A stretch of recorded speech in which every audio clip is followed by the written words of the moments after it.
നമസ്കാരം. മലയാളി വാർത്തയിലേക്ക് സ്വാഗതം. കാവേരി നദീജലം പങ്കുവയ്ക്കുന്നതുമായി ബന്ധപ്പെട്ട കർണാടക തമിഴ്നാട് മുഖ്യമന്ത്രിമാർ തമ്മിൽ തിങ്കളാഴ്ച നടത്താനിരുന്ന നിർണായക കൂടിക്കാഴ്ച ഉടൻ നടക്കില്ലെന്ന് ഉറപ്പായി. മുൻ നിശ്ചയിച്ച ചർച്ച റദ്ദാക്കിയതായി കർണാടക ഉപമുഖ്യമന്ത്രി DK ശിവകുമാർ ഔദ്യോഗികമായി അറിയിച്ചു. നിലവിൽ തമിഴ്നാടുമായി കൂടിക്കാഴ്ച നടത്തുന്നതിന് അനുയോജ്യമായ സാഹചര്യമല്ല സംസ്ഥാനത്തുള്ളതെന്നും അദ്ദേഹം വ്യക്തമാക്കി. തിങ്കളാഴ്ചത്തെ കൂടിക്കാഴ്ചയ്ക്കായി തമിഴ്നാട് മുഖ്യമന്ത്രി വിജയ് ബാംഗ്ലൂരിലേക്ക് വരേണ്ടതില്ലെന്നും ആവശ്യപ്പെടുമെന്ന് കർണാടക ഭരണകൂടം അറിയിച്ചു. നിലവിലെ സാഹചര്യം കണക്കിലെടുത്ത് ചർച്ച മറ്റൊരു ദിവസത്തേക്ക് നീട്ടിവെക്കണമെന്നും തമിഴ്നാട് സർക്കാരിനോട് ഔദ്യോഗികമായി അഭ്യർത്ഥിക്കാനാണ് കർണാടകയുടെ തീരുമാനം. കാവേരി വെള്ളം പങ്കുവയ്ക്കുന്നതിനെ ചൊല്ലി തർക്കം രൂക്ഷമായ സാഹചര്യത്തിൽ കന്നഡ സംഘടനകൾ നിലപാട് കടുപ്പിച്ചതോടെയാണ് കൂടിക്കാഴ്ച നീട്ടിവെക്കാൻ കർണാടക സർക്കാർ നിർബന്ധിതരായത്. തമിഴ്നാടിന് വെള്ളം വിട്ടു നൽകില്ലെന്ന് പ്രഖ്യാപിക്കാതെ മുഖ്യമന്ത്രി വിജയനെ ബാംഗ്ലൂരിലേക്ക് പ്രവേശിക്കാൻ അനുവദിക്കില്ലെന്നും വിമാനത്താവളത്തിൽ തടയുമെന്നും വിവിധ സംഘടനകളും പരസ്യമായി മുന്നറിയിപ്പ് നൽകിയിരുന്നു. പ്രതിഷേധം ശക്തമാക്കുന്നതിന്റെ ഭാഗമായി ഓഗസ്റ്റ് 13 കന്നഡ സംഘടനകൾ സംസ്ഥാന വ്യാപകമായ ബന്ദിന് ആഹ്വാനം ചെയ്തു. രാവിലെ 6 മുതൽ വൈകിട്ട് 6 വരെയാണ് ബന്ദ് പ്രഖ്യാപിച്ചിരിക്കുന്നത്. തമിഴ്നാടിനെ കാവേരി ജലം നൽകണമെന്ന് കാവേരി വാട്ടർ റെഗുലേഷൻ കമ്മിറ്റി ഉത്തരവിട്ടതിന് പിന്നാലെയാണ് കർണാടകയിൽ കർണാടക ഭാഷാ സംഘടനകളുടെ പ്രതിഷേധം തെരുവിലേക്ക് പടർന്നത്. നിലവിൽ മഴക്കുറവ് മൂലം തമിഴ്നാടിന് വെള്ളം വിട്ടു നൽകാൻ കഴിയാത്ത സാഹചര്യമാണെന്നാണ് കർണാടകയുടെ നിലപാട്. തമിഴ്നാടിന് കൂടുതൽ ജലം തുറന്നുവിട്ടാൽ ബംഗളൂരു നഗരത്തിലെ കുടിവെള്ള വിതരണം പൂർണ്ണമായും മുടങ്ങുമെന്ന ആശങ്കയും കർണാടക ഉയർത്തുന്നുണ്ട്. നിർദ്ദേശം പുനഃപരിശോധിക്കണമെന്നാവശ്യപ്പെട്ട് കാവേരി വാട്ടർ മാനേജ്മെന്റ് അതോറിറ്റിയെ വീണ്ടും സമീപിക്കാനാണ് സംസ്ഥാന സർക്കാരിന്റെ നീക്കം. അതേസമയം പ്രതിദിനം 3500 ക്യൂസെക്സ് വീതം 15 ദിവസത്തേക്ക് തമിഴ്നാടിന് വെള്ളം തുറന്നുവിടണമെന്ന റെഗുലേഷൻ കമ്മിറ്റിയുടെ ഉത്തരവ് തമിഴ്നാടിന് വലിയ ആശ്വാസമാണ്. ഈ ഉത്തരവ് കർണാടക എത്രയും പെട്ടെന്ന് നടപ്പിലാക്കണമെന്നാണ് തമിഴ്നാട് സർക്കാരിന്റെ കർശന ആവശ്യം. ഇതോടെ പതിറ്റാണ്ടുകൾ പഴക്കമുള്ള കാവേരി ജലതർക്കം വീണ്ടും വൻ രാഷ്ട്രീയ നിയമ പോരാട്ടത്തിലേക്ക് വഴിമാറുകയാണ്.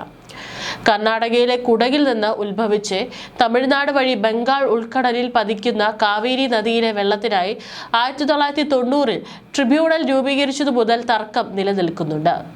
മഴ കുറയുന്ന വർഷങ്ങളിൽ 2 സംസ്ഥാനങ്ങളിലെയും ആവശ്യത്തിന് തികയാതെ വെള്ളം കുറയുമ്പോഴാണ് ഈ തർക്കം പ്രക്ഷോഭങ്ങളായും നിയമ പോരാട്ടങ്ങളായും വീണ്ടും ഉയർന്നു വരുന്നത്. ഏതായാലും കർണാടകയിൽ ഈ വിഷയവുമായി ബന്ധപ്പെട്ട് ഇപ്പോൾ വീണ്ടും പല വിവാദങ്ങളും പ്രക്ഷോഭങ്ങളും ഉടലെടുത്തിരിക്കുകയാണ്. ജൂലൈ 23 റിലീസ് ചെയ്ത ജനനായകൻ കർണാടകയിലുടനീളമുള്ള 75ലധികം സിംഗിൾ സ്ക്രീൻ തിയേറ്ററുകളിലും ഏകദേശം 50 മൾട്ടിപ്ലക്സ് സ്ക്രീനുകളും ഉൾപ്പെടെ 125 മുതൽ 150 തിയേറ്ററുകളിലാണ് പ്രദർശനം ആരംഭിച്ചിരുന്നത്. പക്ഷേ കാവേരി പ്രതിഷേധം ശക്തമായതോടെ ക്രമസമാധാന പ്രശ്നങ്ങൾ ഒഴിവാക്കാൻ പല തിയേറ്റർ ഉടമകളും സ്വന്തം ഇഷ്ടപ്രകാരം പ്രദർശനങ്ങൾ നിർത്തിവെച്ചു. ചില തിയേറ്ററുകളിലെ ജീവനക്കാർ പരിസരത്തുണ്ടായിരുന്ന വിജയിന്റെ പോസ്റ്ററുകളും ബാനറുകളും നീക്കം ചെയ്യുകയും ചെയ്തു. ബാംഗ്ലൂരിലെ ഉർവശി തിയേറ്ററിൽ പോലീസിന്റെ നിർദ്ദേശത്തെ തുടർന്ന് ജനനായകന്റെ പ്രദർശനങ്ങൾ തടഞ്ഞു. തിയേറ്റർ ജീവനക്കാർ സിനിമയുടെ പോസ്റ്ററുകളും കട്ടൗട്ടുകളും നീക്കം ചെയ്യുകയും നിശ്ചയിച്ചിരുന്ന ഷോകൾക്ക് പകരം കരാവളി എന്ന കന്നഡ ചിത്രം പ്രദർശിപ്പിക്കുകയും ചെയ്തു. കർണാടകയിൽ ഉടനീളം കാവേരി പ്രതിഷേധം തുടരുന്ന സാഹചര്യത്തിൽ അനിഷ്ട സംഭവങ്ങൾ ഒഴിവാക്കാൻ മുൻകരുതലിന്റെ ഭാഗമായി ഉർവശി തിയേറ്ററിന് പുറത്തു പോലീസ് ഉദ്യോഗസ്ഥരെ വിന്യസിച്ചിട്ടുണ്ട്. കർണാടകയിൽ തന്നെ രൂക്ഷമായ ജലക്ഷാമം നേരിടുകയാണെന്നും വെള്ളം തുറന്നുവിടുന്നത് സംസ്ഥാനത്തെ കർഷകരെ പ്രതികൂലമായി ബാധിക്കുമെന്നും ചൂണ്ടിക്കാട്ടി കന്നഡ സംഘടനകളും കർഷകരും തമിഴ്നാട്ടിലേക്ക് കാവേരി വെള്ളം വിട്ടു നൽകുന്നതിനെ എതിർത്തു. എന്നാൽ കാവേരി ബോർഡിന്റെ ഉത്തരവ് പൂർണ്ണമായി നടപ്പിലാക്കണമെന്ന് തമിഴ്നാട്ടിൽ നിന്നുള്ള കോൺഗ്രസ് MP കാർത്തി ചിദംബരം ആവശ്യപ്പെട്ടു. കാവേരി മാനേജ്മെന്റ് ബോർഡ് ഉണ്ടെന്നും ബോർഡ് കൈക്കൊള്ളുന്ന ഏത് തീരുമാനവും നടപ്പിലാക്കണമെന്നും ഞങ്ങൾക്ക് വളരെ വ്യക്തതയുണ്ട്. അതാണ് തങ്ങളുടെ നിലപാട്.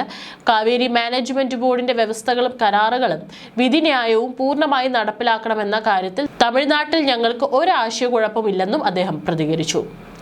ദക്ഷിണേന്ത്യയിലെ പ്രധാന അന്തർ സംസ്ഥാന നദിയായ കാവേരിയിലെ ജലം പങ്കുവയ്ക്കുന്നതുമായി ബന്ധപ്പെട്ട് കർണാടക, തമിഴ്നാട് സംസ്ഥാനങ്ങൾ തമ്മിൽ നിലനിൽക്കുന്ന ദീർഘകാല തർക്കമാണ് കാവേരി നദീജല തർക്കം. ബ്രിട്ടീഷ് കാലഘട്ടത്തിലെ കരാറുകൾ മുതൽ ആരംഭിച്ച ഈ പ്രശ്നം പ്രധാനമായും കർണാടകയും തമിഴ്നാടുമാണ് പങ്കിടുന്നത്. ഇതിൽ കേരളവും പുതുച്ചേരിയും ചെറിയ തോതിൽ ഉൾപ്പെടുന്നു. കർണാടകയിൽ കാലവർഷം കുറയുകയും കുടിവെള്ളത്തിനും കൃഷിക്കും വെള്ളം തികയാതെ വരികയും ചെയ്യുമ്പോൾ തമിഴ്നാടിന് വെള്ളം നൽകുന്നതിനെ കന്നഡ സംഘടനകളും കർഷകരും എതിർക്കുന്നു. തമിഴ്നാടിന് ജലം തുറന്നു നൽകുന്ന ഉത്തരവുകൾക്കെതിരെ കർണാടകയിൽ രാഷ്ട്രീയ പ്രതിഷേധങ്ങളും സമരങ്ങളും ശക്തമായി തുടരുന്നു. സാധാരണ വർഷങ്ങളിൽ ജലം പങ്കുവയ്ക്കുന്നതിൽ വലിയ ബുദ്ധിമുട്ടുകൾ ഉണ്ടാകാറില്ല. എന്നാൽ കാലവർഷം കുറയുന്ന വരൾച്ച വർഷങ്ങളിൽ കർണാടകയിലെ അണക്കെട്ടുകളിലെ ജലനിരപ്പ് താഴുന്നു. തങ്ങളുടെ കുടിവെള്ള ആവശ്യത്തിനും കൃഷിക്കും വെള്ളമില്ലാത്ത സാഹചര്യത്തിൽ തമിഴ്നാട്ടിലെ കുറു വൈ കൃഷിക്കായി വെള്ളം തുറന്നുവിടാൻ കഴിയില്ലെന്ന് കർണാടക വാദിക്കുന്നു. അതോറിറ്റിയുടെ ഉത്തരവുകൾക്കെതിരെ കർണാടകയിൽ ഉണ്ടാകുന്ന രാഷ്ട്രീയ കർഷക പ്രതിഷേധങ്ങളാണ് പ്രശ്നം വീണ്ടും സങ്കീർണമാക്കുന്നത്.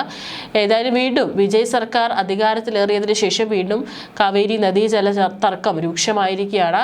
ഏതായാലും നിലവിൽ വിജയ് കർണാടകയിൽ എത്തിക്കഴിഞ്ഞാൽ വിജയ് അവിടെ തടയുമെന്നും ആക്രമിക്കുമെന്നൊക്കെയുള്ള വെല്ലുവിളികളും കൊലവിളികളുമാണ് ഇപ്പോൾ കർണാടകയിൽ നിന്ന് ഉയർന്നു കേൾക്കുന്നത്.